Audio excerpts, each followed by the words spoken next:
A continuación, en Radio Nuevo Tiempo presentamos Diálogo Bíblico.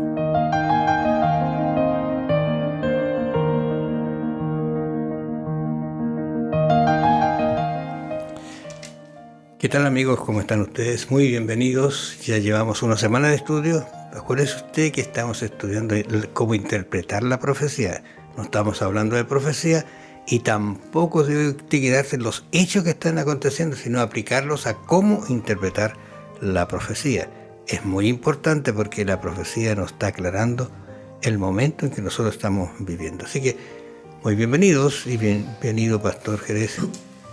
Gracias, Raúl. Estamos acá otra vez para seguir conversando con nuestras personas que nos escuchan, que nos ven también. Y estamos hablando de las profecías, que es un tema oculto para muchas personas. Hay muchos que no quieren ni siquiera comenzar a indagar. Sin embargo, estamos en el tiempo del entendimiento de las profecías, así como lo anunció el profeta Daniel. Hay muchas profecías que ya se han cumplido históricamente y que nosotros las podemos comprender. Hay muchas profecías que se están cumpliendo en este mismo instante en nuestro mundo y hay otras que están para el futuro. Y nosotros tenemos que aprender a interpretar los símbolos, como se mencionó en la lección anterior, que hay muchos símbolos en Daniel, en el Apocalipsis. Y en esta hora nosotros estamos tomando los símbolos que nacen en el primer libro de la Biblia, en el libro de Génesis, que es un libro escrito para dar como la introducción al por qué estamos en el mundo, quién es nuestro Dios, qué le agrada a Dios, cuál es la historia de los primeros hombres que buscaron a Dios de todo corazón y cómo se formó la nación de Israel, el pueblo de Dios, en un mundo que ya se había dispersado hacia el paganismo.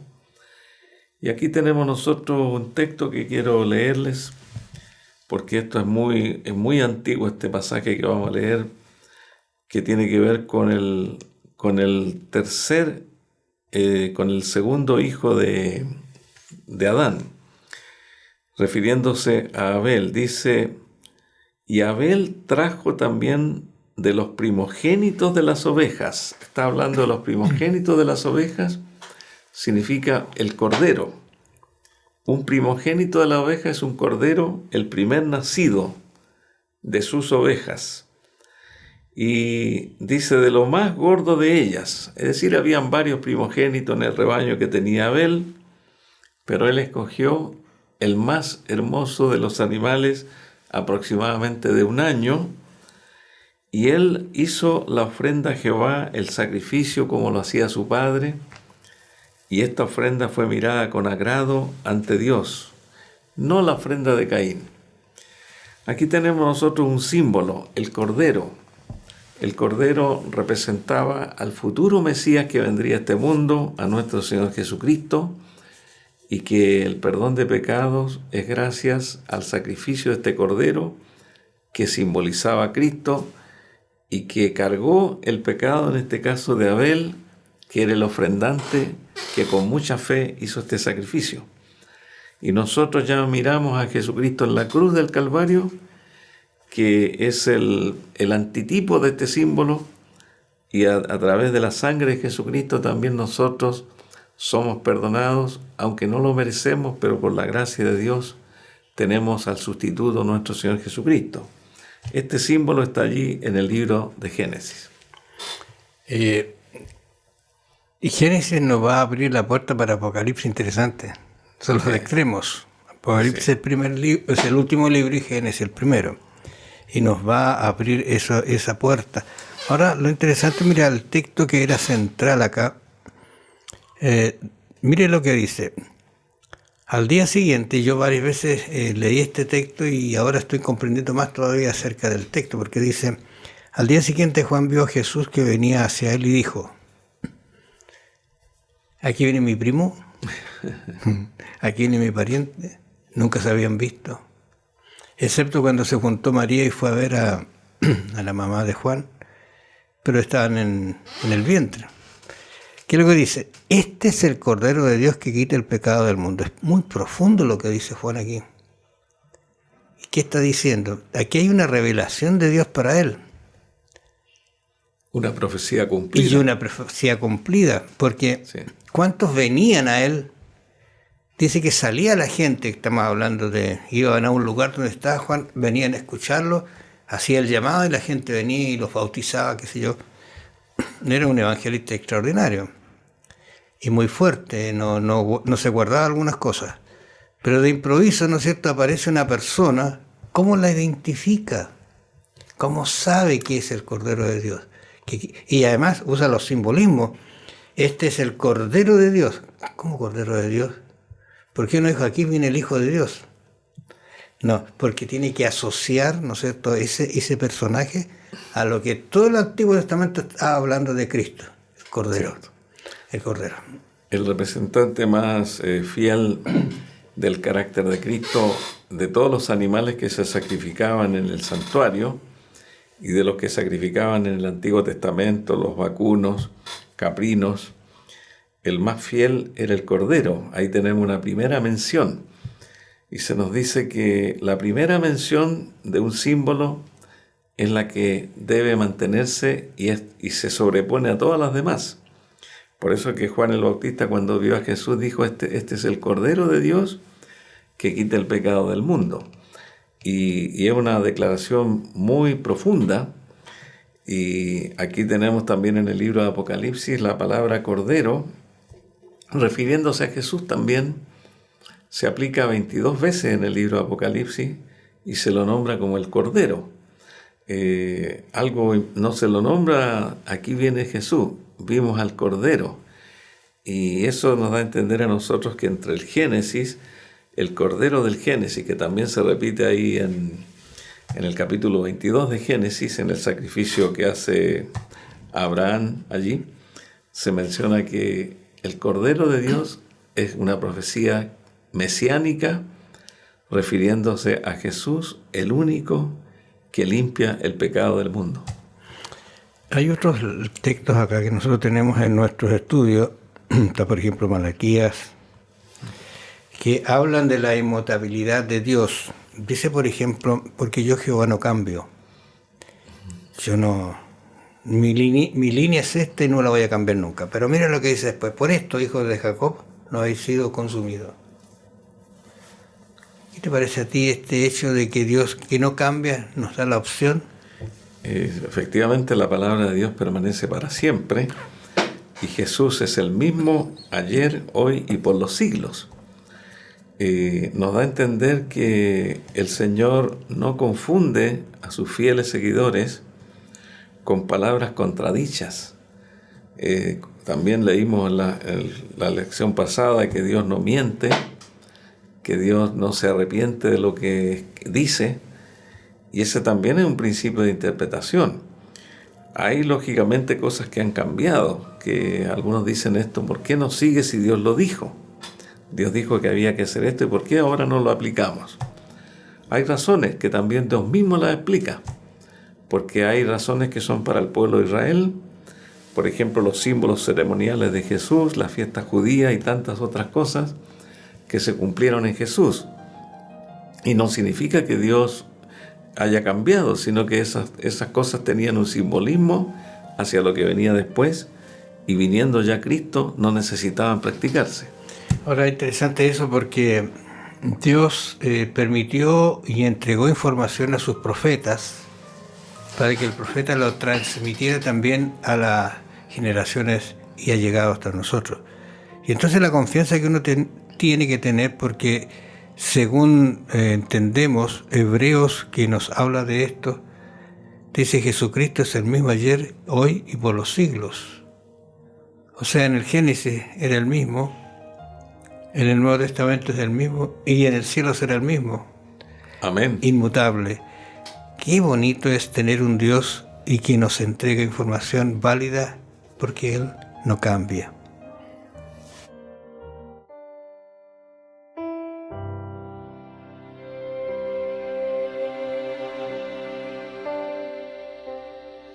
Hoy me detuve y comencé a soñar. Cerré mis ojos para así volar. Y vino un ángel en mi dirección. Me dijo, ven, su mano me extendió. me llevó a un lugar de paz. Había salvos en todo lugar, me daban gracias con la canción.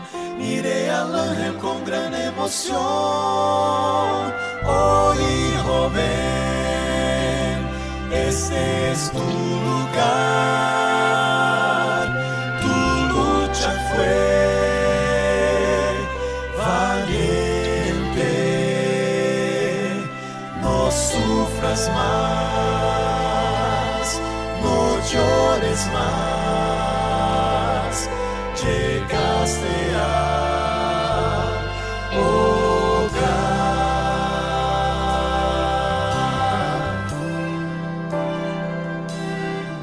El ángel me explicó la situación. Hay una historia en cada corazón, de un libro que pudiste entregar, o una revista que fuiste a dejar.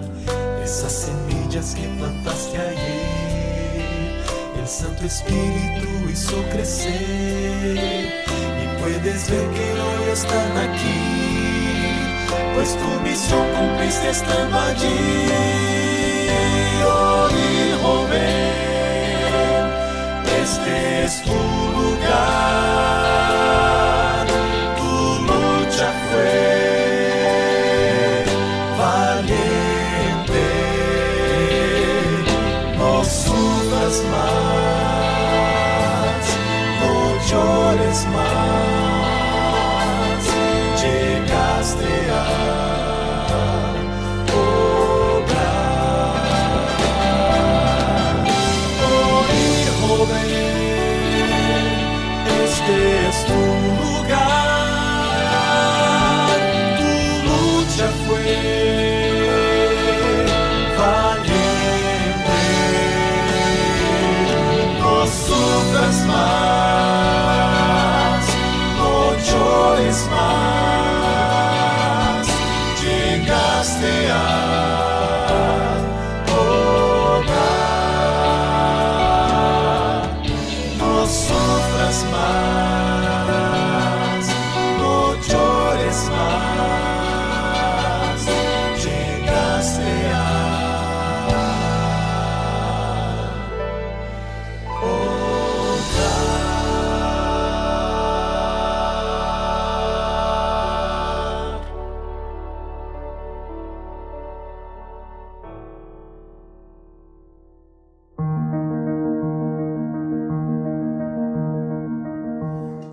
Cuando uno mira esta interpretación que estamos tratando de transmitirle a ustedes, tiene que pensar si yo estoy comprendiendo realmente a Dios, el amor que Él tiene hacia nosotros. Porque el ser humano está distorsionado y normalmente tenemos que el amor está dado hacia nosotros y no entregarlo a otros. Yo siempre pienso que cuántos libros de ayuda hay para la persona, pero no encuentro un libro que diga cómo tú puedes ayudar a otro. Se centra en uno, y esa es una situación que nos deja muy claro, porque el amor de Dios es un amor que entrega, que se da, que desde Génesis en adelante, por ejemplo, tú recuerdas el caso que lo mencionaste, el caso de Abraham, en Génesis capítulo 22, cuando dice: aconteció después de estas cosas que probó Dios a Abraham, y le dijo a Abraham, y él respondió: heme aquí. No habían, vamos a decir así, en ese momento, interpretación, ni libros, ni nada escrito. Dios se comunicaba con el ser humano. Y la orden que le da es una orden que es incomprensible, ¿eh? Es incomprensible, porque le dice: toma tu hijo, tu único. Yo quiero agregarle algo más, ese que yo te regalé en realidad, el que tú no creías que iba a llegar, pero ahí está. Vete a la tierra de Moria y ofrécelo allí en holocausto sobre uno de los montes que yo te diré. No sé, aquí uno debe ponerse en... Pero no estamos viendo la historia, ¿sí? Y dice que Abraham se levantó de mañana y obedeció al Señor. Incluso algunos comentadores hablan de que no despertó ni a la señora para que no hubiera oposición de lo que él iba a hacer. Él quería cumplir la voz de Dios, el mandato de Dios. Pero lo que nos interesa aquí es el versículo 7.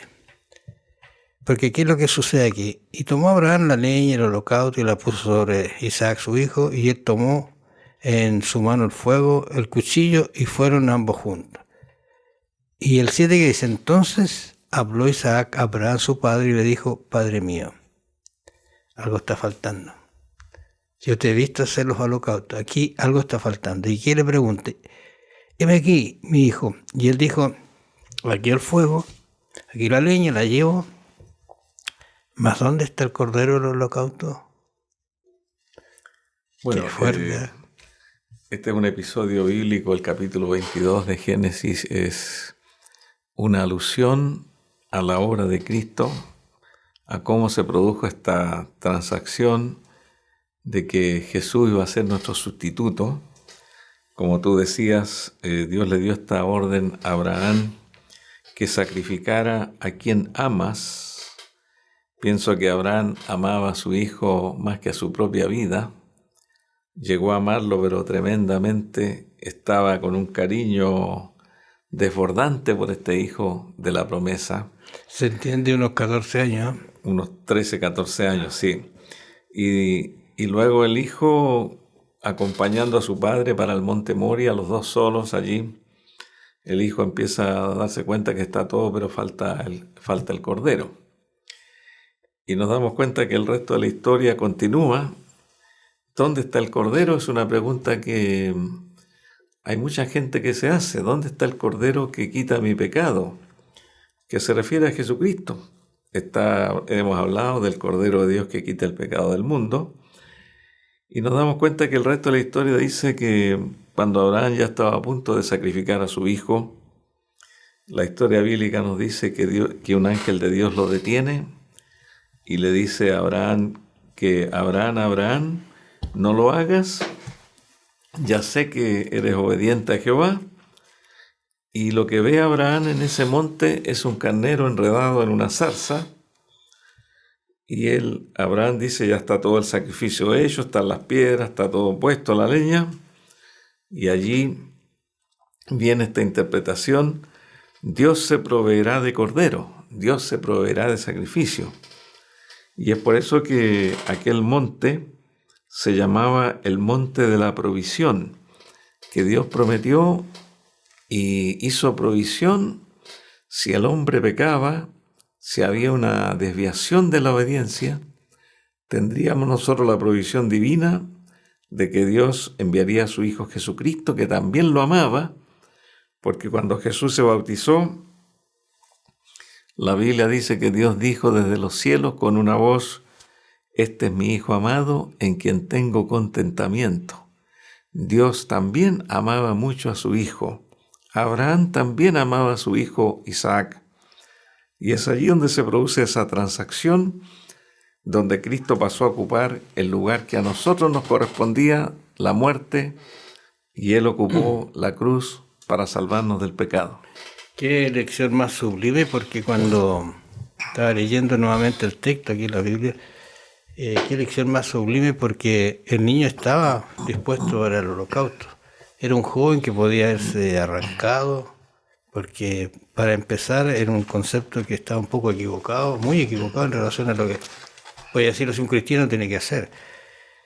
Pero allí sumiso obedeció a su padre, y él vio cómo su padre levantó el cuchillo, y cuando la orden la recibió es cuando él estaba listo para matarlo. O sea, mentalmente, yo siempre pensaba mentalmente, él mató a su hijo.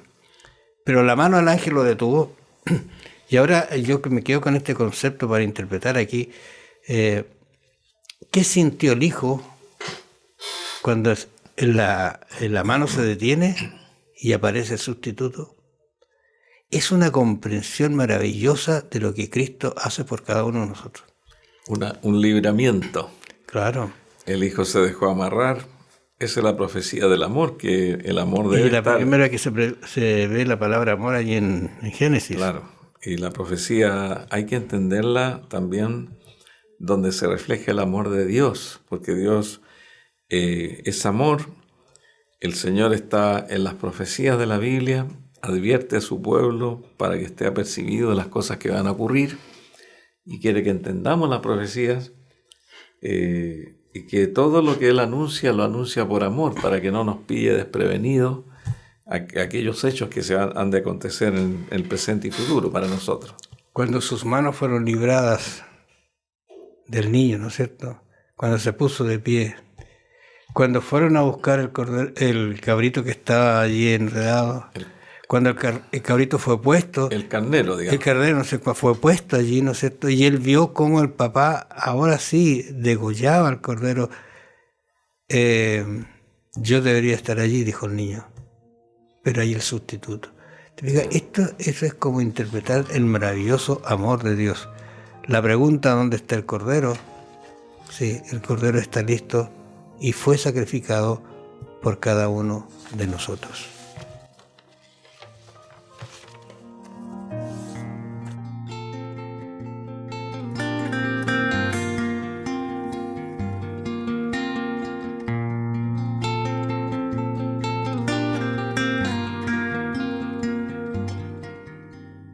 Hoy vengo a ti, necesito tu luz. Mis promesas hoy te vuelven a fallar. Entendí que pecar es estar lejos de ti. Igual me abrazas y vienes a mí. ¿Cómo has hecho para soportar los pecados del mundo? Si tan solo los míos no consigo llevar. ¿Y a dónde iré si no te tengo? Es que andando de tu mano es tan fácil vivir. En ti hallé mi consuelo, aumenta mi fe, todo a ti. Entrego mi Señor.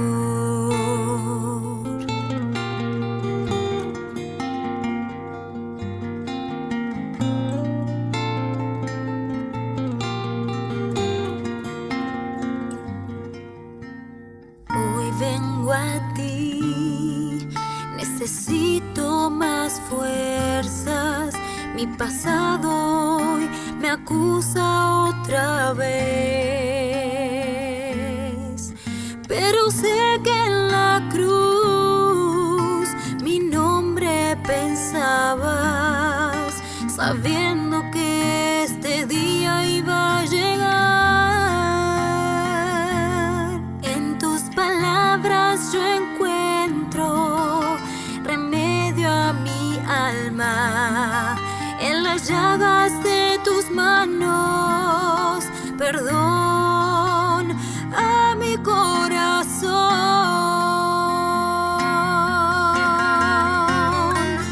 ¿Y a dónde iré si no te tengo? Es que andando de tu mano es tan fácil vivir. En ti hallé mi consuelo, aumenta mi fe, todo a ti. Entrego mi Señor.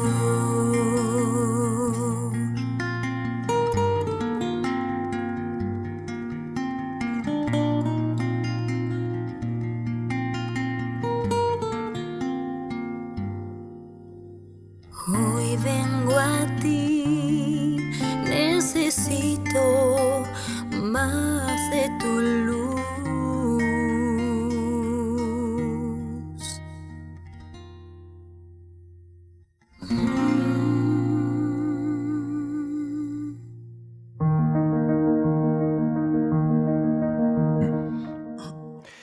En el libro de Génesis capítulo 2:15 es un texto maravilloso.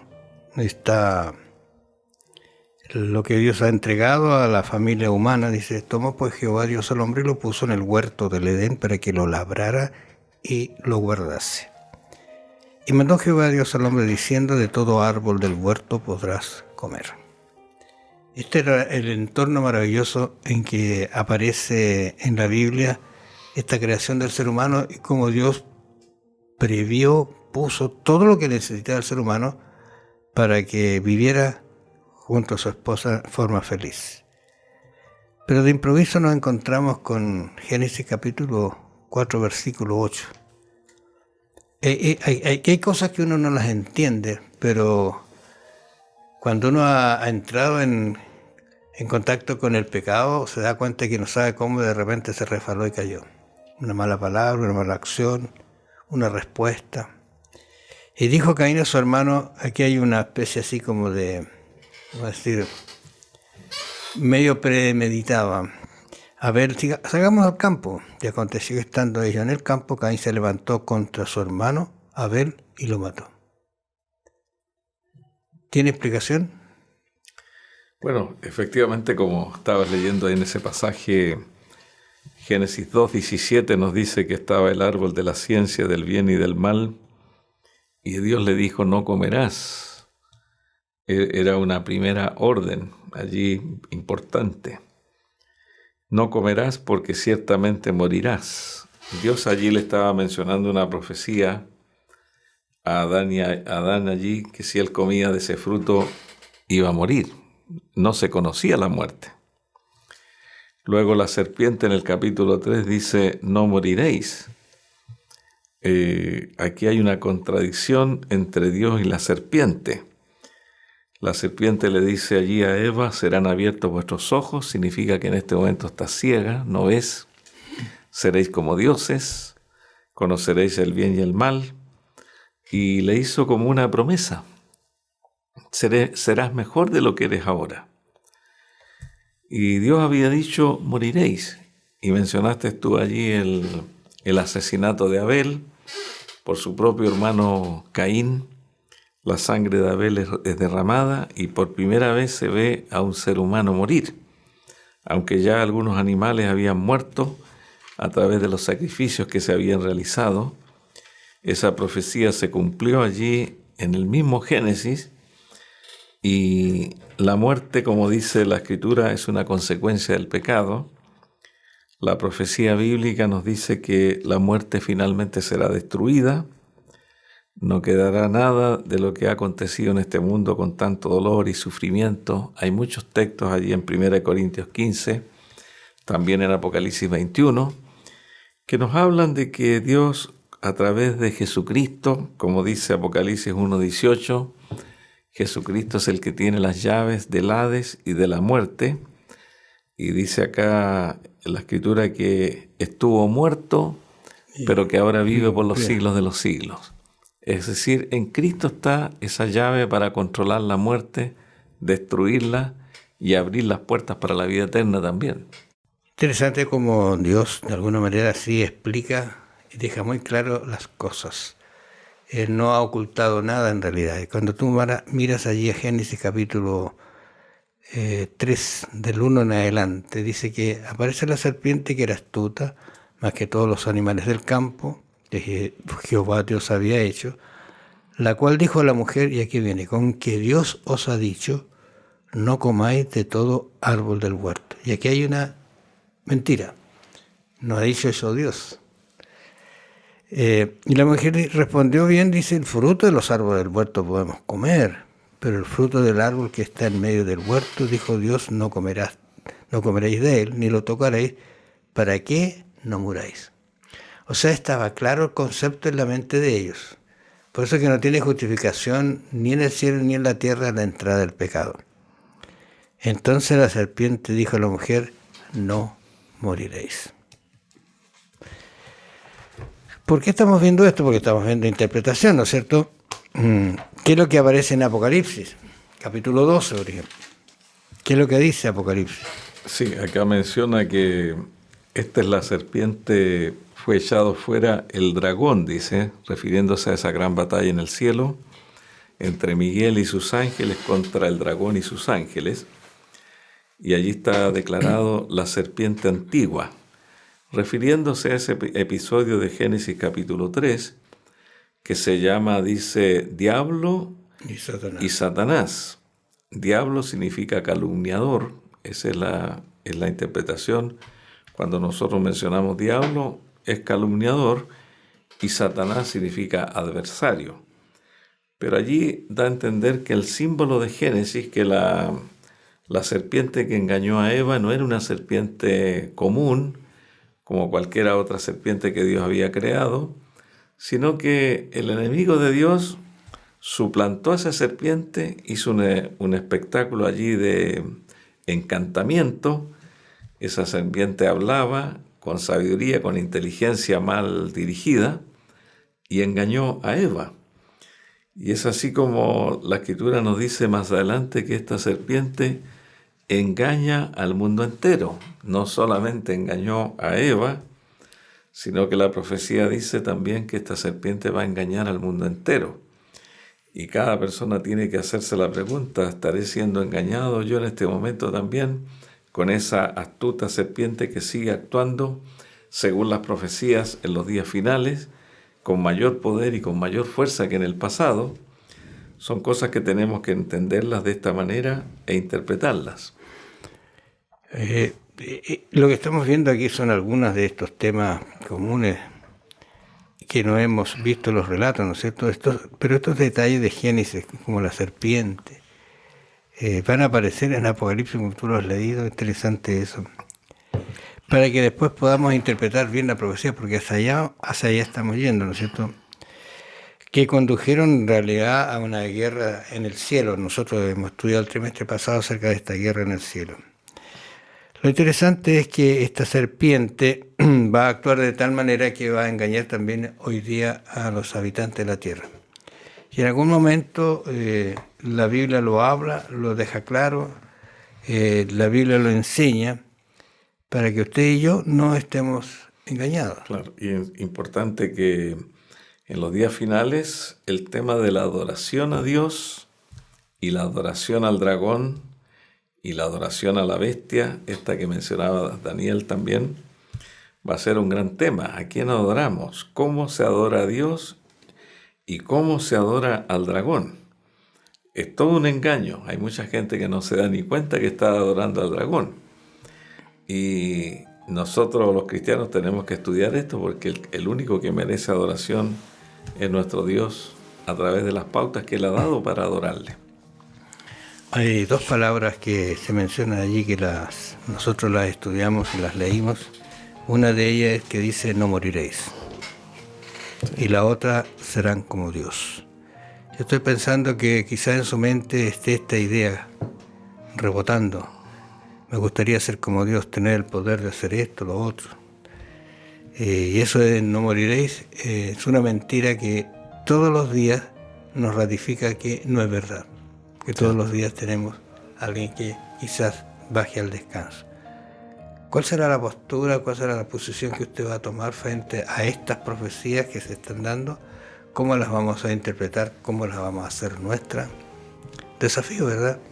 Bueno, nuestra segunda semana nos está abriendo nuevas expectativas para interpretar de mejor manera la profecía, que es la que nos va a guiar en el último momento de la existencia y del mundo.